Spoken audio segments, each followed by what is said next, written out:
खैबर पख्तूनख्वा का स्वात और बुनेर, जहां चंद दिन पहले तक जिंदगी आम थी। लोग मुस्कुराहट के साथ जी रहे थे, लेकिन फिर एक पल ऐसा आया जहां सब कुछ बदल गया। बारिश, दरिया और फिर वो दर्दनाक मंजर। सैलाब आया और सब कुछ बहा कर ले गया। बीच में एक माँ अपने बच्चों को बचाने की कोशिश करती रही। एक बुजुर्ग अपना घर, अपनी यादें, अपने 50 साल का सफर अपनी आंखों के सामने टूटते देखते रहे। और लोग बस अल्लाह का नाम लेकर पानी के समंदर में डूबते चले गए। मगर इतने दुहक, इतनी तबाही, इतना अंधेरा होने के बावजूद उम्मीद का दिया अभी बुझा नहीं। सैलाब सब कुछ ले गया, लेकिन इंसानियत और उम्मीद अभी भी जिंदा है। वो हसीन इलाका स्वात और बुनेर, जो अपनी खूबसूरती के लिए मशहूर था, जहां हर सुबह पहाड़ों से उठती हुई रोशनी लोगों की जिंदगी को रोशन करती थी।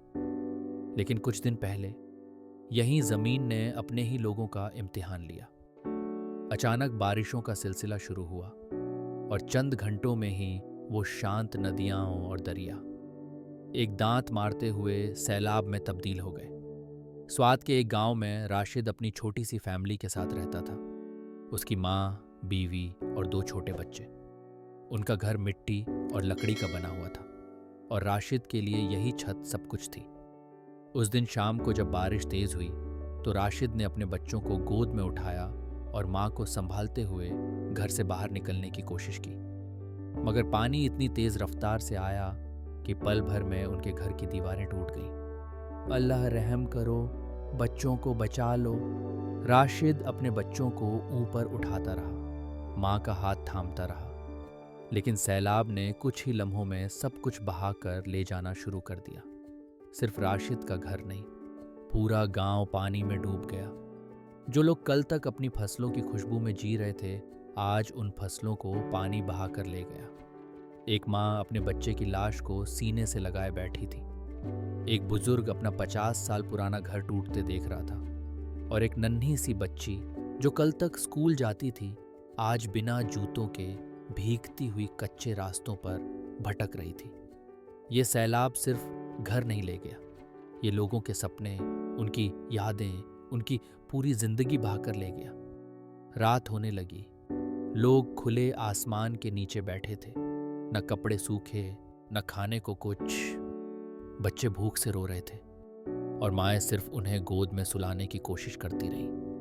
उस रात स्वात और बुनेर के आसमान ने इंसानियत का सबसे बड़ा इम्तिहान देखा। अगली सुबह कुछ वॉलंटियर्स और रेस्क्यू टीमें वहां पहुंची। उनके पास ज्यादा नहीं था, कुछ रोटियां, कुछ कंबल और इंसानियत से भरा दिल। वो लोगों को निकालने लगे, बच्चों को गोद में उठाकर पानी से गुजारते। और राशिद जैसे कई लोग जिनके घर मिट्टी में मिल गए थे, वो बस एक ही बात कह रहे थे, घर डूब गया है लेकिन जिंदा रहना है, उम्मीद नहीं खोनी। ये सैलाब हमें एक सबक दे गया है कि जिंदगी कितनी नाजुक है और इंसान की हिम्मत कितनी बड़ी। स्वात और बुनेर के लोगों ने सब कुछ खो दिया, लेकिन उन्होंने उम्मीद का दामन नहीं छोड़ा। वो आज भी कह रहे हैं, पानी ने घर बहाए हैं, लेकिन हमारी रूह अभी जिंदा है।